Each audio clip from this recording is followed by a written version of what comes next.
Hi guys, good morning and welcome back to my Bangla channel. কেমন আছো তোমরা সবাই? তো আশা করছি তোমরা সবাই অ্যাজ ইউজুয়াল জাস্ট ফাটাফাটি আছো অ্যান্ড আজকে দিনটা তোমাদের সবার খুব ভালো কাটবে। তো আজকে হচ্ছে সানডে 26th এপ্রিল অ্যান্ড আজকে আমার বড় মামা আজকে আমাদেরকে মানে খাওয়াবে, আমাকে খাওয়াবে। আমি মূল লক্ষ্য স্বাদের খাওয়া দাওয়া। তো আমাকে একা বলেনি, আমি এটা আমার সাথে দেখছি আমাকে যেই খাওয়াচ্ছে, যে কজনই খাইয়েছে আমাকে, সবাই সায়নকেও খাওয়াচ্ছে। সো সায়নের এটা কী বলে এক্সট্রা উপলব্ধি। তো যেহেতু এটা মামার বাড়ি, তো মার বাবাকেও নেমন্তন্ন করেছে। তো আমরা সবাই মিলেই যাবো, একটু পরে যাবো। আমার শরীরটা একটু ভালো লাগছিল না, ওই জন্য আজকে আমি একটু তাড়াতাড়ি স্নান টান করে বসে আছি। এখন তো পুজো দেওয়ারও ব্যাপার নেই, তাহলে হয়তো স্নান টান করে সবার আগে পুজোটা দিতাম। স্নান টান করে একদম ফ্রেশ ট্রেশ হয়ে আমি একটু ফ্যানটা ছেড়ে বসলাম, কারণ আমার কী জানি কেন খুব ব্রিদিং ইস্যু হচ্ছিলো। মেবি হয়তো মাসি রাতের জন্য রান্না করছিল, তো তখন কিচেনে গিয়ে মাসিকে একটুখানি দেখিয়ে দিচ্ছিলাম যে কীভাবে করবে আর কি তরকারিটা। তো ওই কষানোর মশলার গন্ধটা হয়তো আমি সহ্য করতে পারিনি, তো ওইটা করে টোরে ডাবের জল খেলাম। খেয়ে আমি একবারে ব্রেকফাস্ট তো অনেক সকালেই হয়ে গেছে, ডাবের জল খেতে স্নান করে নিলাম। আজ তো ছুটির দিন, তো সায়নে একটু বসে গেম খেলছে। ওর গেম খেলা প্রায় হয়ে এসছে।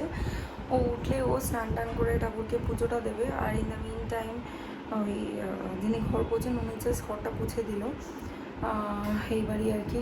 সায়ন উঠে গেছে আই গেস। আসতে পারছিস না বল, খালি গায়ে বলে। একটু ছাদে এসছি, সায়ন পুজো দেবে, তার আগে গাছের ফুলগুলো তুলতে দুজনেই এসছি। চলো তোমাদেরকে হালকা করে একটা গ্লিমস দিয়ে দিই। এই দেখো আজকে এই জবাটা ফুটেছে, আর এখানে গন্ধরাজে বেশ অনেক কটা কুড়ি এসছে, ফুটেওছে এর মধ্যে, কিন্তু আজকে ফোটেনি। আর জানি না, এটা সায়ন এখানে লঙ্কা গাছের বীজ ফেলেছিল, বুঝতে পারছি না, আবার পায়রা এসে খেয়েও গেছে সেগুলোকে। এখানে রঙনটা, হলুদ জবা, এটা হচ্ছে চিত্রা, থাইল্যান্ডের চিত্রা ভ্যারাইটি। আর ইয়েলো, এটা একদম রানি ডিপ পিঙ্ক, এটা ফুল নিয়ে এখন থিমাটা, যেটা হোয়াইট আর পিঙ্ক একসাথে হয়, আবার হোয়াইট পিঙ্ক হাফ হাফও হয়। এটা হচ্ছে থোকা পিঙ্ক জবা, এটা একটা গোলাপ গাছ। এই গাছটা একদম প্রায় অবস্থা খারাপ ছিল, ঠিক হয়ে গেছে। এটা হচ্ছে ওই ঢ্যাঁড়স জবা, এই ডালটা ভেঙে গেছিলো ওই ইয়ে থেকে, কাঠগোলাপ থেকে আমি এটা ভাঙা ডালটা লাগিয়ে দিয়েছি, এটা বেঁচে গেছে। এটা কামিনী, এখানে আমাদের স্থল পদ্ম, দুটো পদ্ম হয়েছে আজকে। লঙ্কা গাছ, এটা ডালিয়াটা এখনো বেঁচে আছে। এটা আরেকটা পদ্ম, এটা একটা আমেরিকান ভ্যারাইটির জবা, এটা আরেকটা। এই গাছটা আজকে, এই জবা গাছটা ফুল হয়নি, এইটা তো প্রায় মরে যেত, এটাকে কোনো মতে আমি বাঁচিয়েছি, তাও নিচের দিকে এখনও একটু পোকা পোকা আছে, ঠিক করতে হবে আরও এটাকে ওষুধ দিয়ে। আর এটা একটা থোকা লাল জবা, সেই গাছটার নিচে হুট করে এত বছর বাদেরই মনে হচ্ছে তো ময়নামতি ফুলও আসে দেখে। তো আমি ফার্স্টে এটাকে জেড প্লান্ট ভেবেছিলাম পাতাগুলো দেখে, কিন্তু এটা ময়নামতি মনে হচ্ছে, জানি না কী গাছ।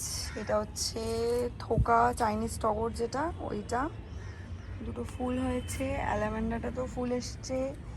লেবু গাছ, পাতি লেবু, এটা এখন কোনো লেবু নেই। আর এটা হচ্ছে মালটা মোসাম্বিটা, যেটা আমাদের জানি না কে খুব রহস্যজনকভাবে সব যে কটা আমার প্রায় 50টা কাছাকাছি লেবু ধরেছিল, অ্যান্ড কেউ এটা তুলে ফেলে দিয়েছে, কারণ যদি ঝড় বৃষ্টিতে পড়ে বা নিজে থেকে পড়ে, তাহলে তো নিচে অ্যাটলিস্ট আমরা ফলের অংশগুলো পাবো না, সেটাও পাইনি। আর এই যে একটাই লেবু রয়েছে। এটা কাঠগোলাপটা রানী কালার, যেটা মেরুন আর কি। ছোট তুলসী, এটাও একটা জবা, এগুলো সবই নানা রকম কালারের জবা। এটা হচ্ছে জুঁই গাছটা, এটা হচ্ছে একটা লোকাল, এই যে লোকাল লাল জবা। এটা স্বামী গাছ, এটাও বেল, দু ধরনের বেল, এই যে বেল ফুটেছে। এটা হচ্ছে চম্পা কাঠগোলাপগুলো হয় না পিঙ্ক হোয়াইটে, ওইটা। এটা একটা ছোট্ট কি বলে বাটন রোজ, যেটা বলে না কয়েন রোজ, ওইটা।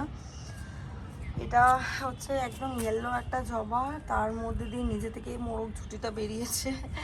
এটাও একটা বগেনভেলিয়া, আর এটা ব্লু জবা গাছটা, যেটা মানে 95% প্রায় মরে গেছিলো, এত পোকা ধরেছিল, বাট ফাইনালি এটা ঠিক হয়েছে। অ্যান্ড গতকাল না তার আগের দিন একটা নীল জবা হয়েছিল, যেটা কিনা ঠিকঠাক হয়েছিল। চলো এখন গাছে একটু টুকটাক জল টল দেবে সায়ন, দিয়ে তারপর গাছের ফুলগুলো তুলবে। এসে গেছি আমরা, এসে জাস্ট এই বসলাম, এই যে সায়ন রয়েছে এখানে, আর এখানে মাওয়া রয়েছে। বড় মামা গেছে মনে হয় মিষ্টি আনতে, আর বড় মামা একটু জল দিতে গেছে, আর বোন নিচে পুজো দিচ্ছে। তো আসুক সবাই, তারপরে দেখাচ্ছিল আমাদেরকে।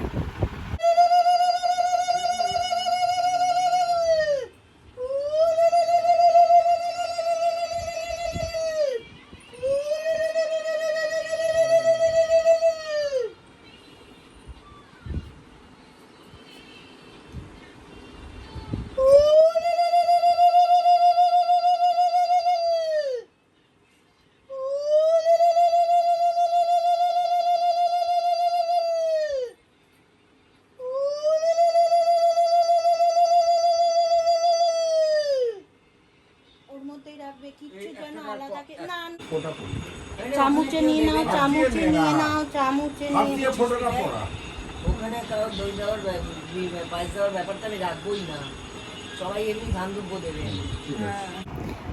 আমরা সবাই লাঞ্চ করার পর মামা মিমি ওরাও লাঞ্চ করলো, আর বোন মানে রূপসা তো আমাদের সাথেই খেয়ে নিয়েছে। তো ওরা লাঞ্চ টাঞ্চ করলো, তারপরে আমরা সবাই বাড়ি চলে এসেছি।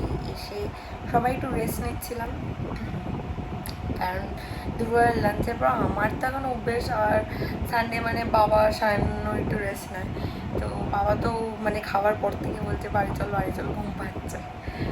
তো আজকে সায়নও মানে ছুটির দিন হিসেবে অনেক সকাল সকালে উঠেছে, 7টার সময় উঠে গেছে, রোজকার অভ্যেস যেটা, সেই সময় উঠে গেছে।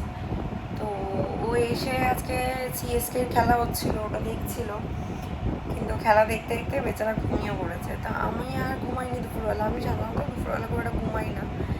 তো ঘুমিয়ে পড়ার পর আমি এসে বসে এই ঘরে ফোন কাটছিলাম যাতে ও ডিস্টার্ব না হয়। তো এখনও ঘুমাচ্ছে, এখন 6টা বাজে, ও এখনও অবধি ওঠেনি ঘুম থেকে। তো আমি লাইট ফাইট জ্বাললাম ঘরে, জেলে আমি এবার একটু বসলাম, পরে মেবি আমি বাড়ি যাবো। তাই না উঠলে হয়তো ওই ছেড়ে দেবে, আর না হলে আমি হেঁটে হেঁটে কিছু একটা হেঁটেই যাবো হয়তো, কারণ রিক্সায় উঠবো না। সন্ধ্যাবেলা একটু হাঁটা তো উচিত, কিন্তু আমার হাঁটা হয় না। আজকে সায়ন ঘুমাচ্ছে বলে আমি হেঁটে হেঁটে এলাম। অসুবিধা হচ্ছে না, একটু গরম লাগছে, যেটা স্বাভাবিক, এখন গরম পড়েছে প্রচণ্ডভাবে।